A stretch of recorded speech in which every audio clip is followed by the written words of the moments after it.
Saudara Wakapolri Komjen Dedi Prasetyo meninjau wilayah terdampak banjir di Kabupaten Aceh Tamiang, Aceh. Komjen Dedi juga memastikan kebutuhan mendesak warga terdampak banjir terpenuhi.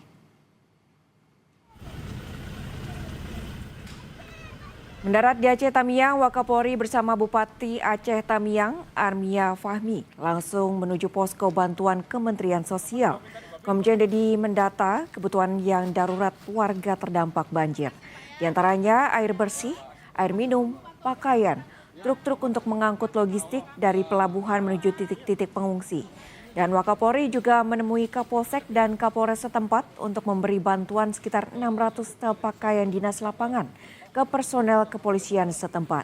Kendaraan taktis Brimob seperti water treatment juga diberikan dan Wakapolri juga meninjau kompleks pendopo Bupati Aceh, Tamiang dan gudang logistik. Wakapolri menyebut Kepolisian Republik Indonesia akan membantu Aceh Tamiang dan wilayah terdampak banjir Sumatera lainnya untuk pulih maksimal.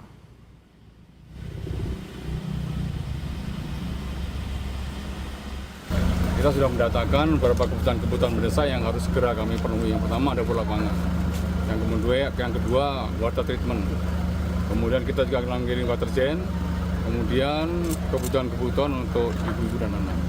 Ya, kalau untuk logistik tetap setiap hari akan dikirim. Besok kami mengirim 16 ton untuk logistik untuk kebutuhan masyarakat di Aceh Tamiang.